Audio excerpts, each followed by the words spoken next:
Hi, I'm Billi Maddox, and I'm going to mess this up so that you don't have to. We have gotten the second Andor trailer. The first one was, oh, wow, changed the course of my life. Not really, but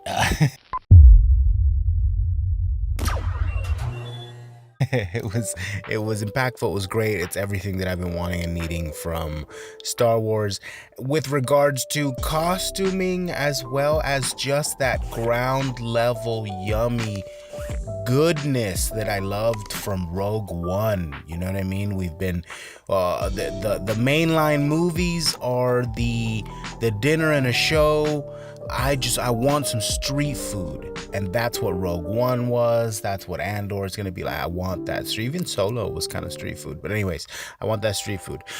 Let's do a breakdown. Let's do a trailer breakdown, but a little bit different about the costumes. Let's do a costume breakdown because I think this is an especially good one. So the first trailer starts off with my boy here. Now we love a dude who's prideful of their work.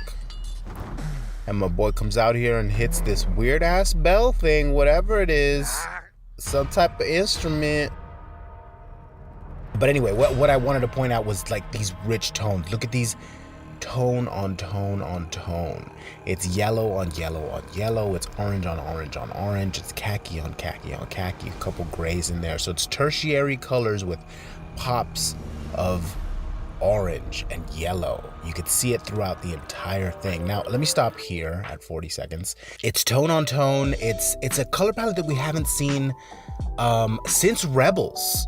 Rebels uses the yellow on yellow, orange on orange. Look at Chopper, look at Ezra's getup, Hera's. I mean, they're all of those tones are the tones that we're getting here in Andor, which I love. I love that color palette. If the prequels and Clone Wars were jewel tones, then Rebels and the original trilogy era are sort of burnt tones, and those are the ones that I kind of prefer, even though the jewel tones are beautiful. But what I find interesting is that you'd think yellow on yellow on yellow will feel very monochrome, and yes, you're right, because if you'll notice in the trailer, it all feels very monochrome but also colorful at the same time. And that's the trick of doing tone on tone on tone, which I love to do. Orange on orange on orange, yellow on yellow on yellow.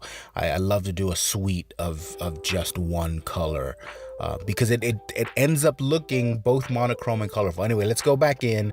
So the only thing that was concerning to me was these two green looks here look a little bit sportswear to me. I did notice that people were saying online, oh, okay, so we've got zippers as in canon now because they were on the costumes, and those two green outfits felt a little out of place to me.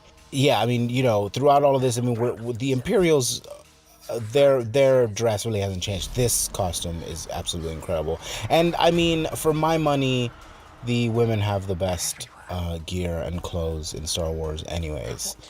Come on. I mean, this little set here, I mean, everything feels so washed out and sort of desaturated, but also saturated, which I find is really kind of great. But the costuming is what I'm very excited for these episodes and these 2 seasons of this show, because we're going to go for 2 seasons. I don't know what this uniform is. I'm assuming it's local police, but anyway, that's what it is. I'm hoping that I interjected the side-by-side trailer that I did along with this, because I think it's really funny. Now let's go to trailer 2. There isn't that much costume stuff, so I'm just gonna scrub through it. Now here we see, that's what I love about Star Wars. I'm gonna stop it right here at 4 seconds in. This kind of like Sherpa look. I love that Star Wars is not only, we love it because it's not only a lived-in universe, but it's also a universe very reminiscent to ours, in that it isn't a world where everyone's wearing like super sleek high-tech clothes because they're in the future. No, everyone's wearing purpose-built, for-purpose clothes, and that's what I love. about Star Wars. That's what I love about what I do, like with this whole like costuming thing, everyday casual cosplay for the everyday here on Life of the Rebellion, because it's all just clothes. These two people here do not look like they're on another planet. It's looking at it through the window of Star Wars that we assign it something that feels, from another planet or whatever. So let's continue on here at 4 seconds. I'm going to scrub through this one because there's a lot of what we've seen, but there was one costume on here that I really wanted to... Here's at 11 seconds. I'm going to pause at this tone on tone, this khaki on brown, and then punches of orange and yellow. That's kind of seems to be the color palette. So I'm just going to scrub through here. So a lot of this we've seen. I'm going to stop here at 30 seconds or so. Oh yeah, 34 seconds. These shoes. I mean, they look dope. They look really comfy. So are Uggs in universe? Never mind. Asking for a friend. Let's keep scrubbing again with the yellow. I love all the quilting. Let me keep scrubbing here. Yeah, there isn't really much costuming that we haven't seen in the second trailer. So I'm just going to quickly go through it. There was one costume that I thought was exceptional. Yeah, wearing red around the 2-minute mark. I don't know who this is. Who is this? Who's go back here? A little droid, witness the beginning. Who is that? I like their sweater thing. I just got a sweater like that in gray because of the Batuu scene in Obi-Wan. I wanted to do a Batuu Bound because she's a badass. So I now have like a kind of cardigan like that, but it's in gray. Yeah, anyway, that was my trailer breakdown. I hope you enjoyed this in some way. I figured I would do it.